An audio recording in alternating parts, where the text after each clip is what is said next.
Okay, picture this. Deep in the Siberian wilderness, something ancient is waking up from the melting ice. As our world gets warmer, the frozen ground is giving up its secrets, and a treasure that's kicked off a wild, modern-day gold rush. But this isn't just a story about the past. It's about our present and our future, unfolding right now. So let's dig in. So what's with this number? $30,000. That's how much one single woolly mammoth tusk can be worth. Perfectly preserved for over 10,000 years, and now it's seeing the light of day. But this is way more than just a simple treasure hunt. See, the search for this ice ivory is an economic lifeline for some people, but it comes with a massive cost, ethically, environmentally, and scientifically.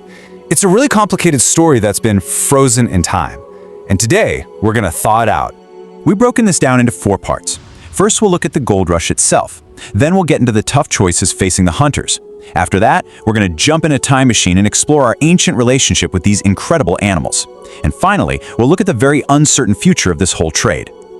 All right, let's jump into part 1, the Mammoth Gold Rush. For about 3 months every year, as the climate warms, this huge territory in Russia called the Sach Republic becomes ground zero for the hunt, all because the melting permafrost is revealing what's been buried for millennia. And the scale here is it's mind-boggling. We're talking an estimated 10 million mammoths locked in that ice. Let that sink in for a second. To give you some perspective, there are only about 350,000 African elephants left alive today. So this isn't a few bones here and there. It's a vast, frozen graveyard that's suddenly become an incredibly valuable resource. But for every single tusk that's pulled from the earth, there's a human story and a really difficult choice. And that brings us to the heart of the conflict, the hunter's dilemma. For the local people in Sach, it's this brutal trade-off between just surviving, making a living, and preserving the environment and our shared history.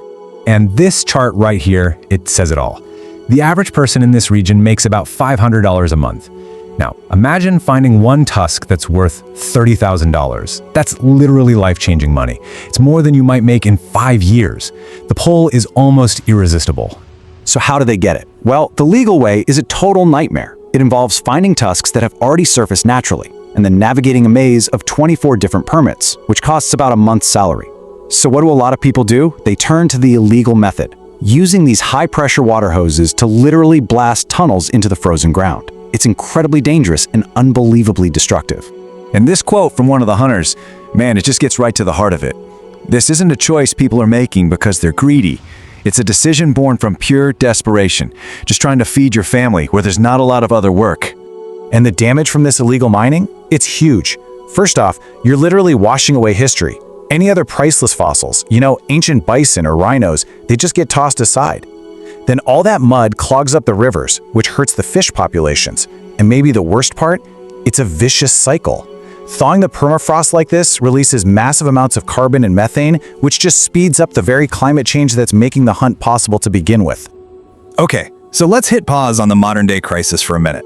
Let's look back at the echoes from the Ice Age, because our relationship with mammoths, it goes back a long, long way. And it makes you wonder, right?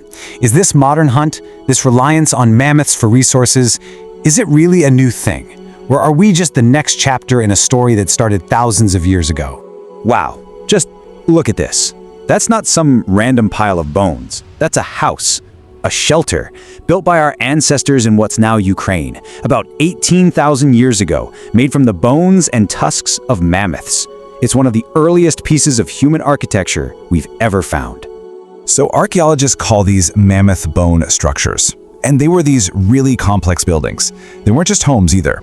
Scientists think they could have been used to store food or maybe even as ritual sites. It just shows you how absolutely central mammoths were to their entire way of life. So the big question was always, were our ancestors just scavenging these bones, or were they actually hunting these absolute giants? Well, all the evidence points to hunting. We find tons of bones packed into small areas, skulls that are clearly broken open in a specific way to get to the brain, tusk sockets smashed to get fresh ivory for tools. But the smoking gun? Get this. They found a mammoth vertebra with the tip of a spear still stuck inside it. So you fast forward to the 21st century, and this ancient relationship between people and mammoths is still going, but now it's all tangled up in international law and global markets. And that brings us to the tusk's very uncertain future. Now, this trade isn't new. It goes back to the 10th century. But the modern gold rush was supercharged by a couple of key things: the 1989 ban on elephant ivory, and then the fall of the Soviet Union in '91, which wiped out other jobs in Siberia. More recently, in 2018, China banned its own elephant ivory trade, and demand for mammoth ivory just exploded, which has led Russia to try and get a handle on the whole thing. And the result of that demand is just wild. A 2021 study looked at online ads for wildlife products in China, the world's biggest market, and an incredible 73% of those ads were for mammoth ivory. It has completely taken over the market. But the story isn't over. Things are starting to shift. The Russian government is trying to regulate the trade with more licenses. There are programs to help indigenous communities with sustainable collection and carving traditions, and other projects are trying to cut out the black market middlemen. And at the same time, it actually looks like consumers in China are losing interest, with the number of people who say they want to buy ivory dropping pretty dramatically. So it all boils down to this one huge question. Is mammoth ivory a sustainable, ethical solution that helps protect living elephants? Or is it a Pandora's box, reawakening a global appetite for ivory that we just can't control, all while we're erasing the very history we're trying to unearth? As the permafrost keeps melting, we're being forced to decide what parts of our past are we willing to sacrifice for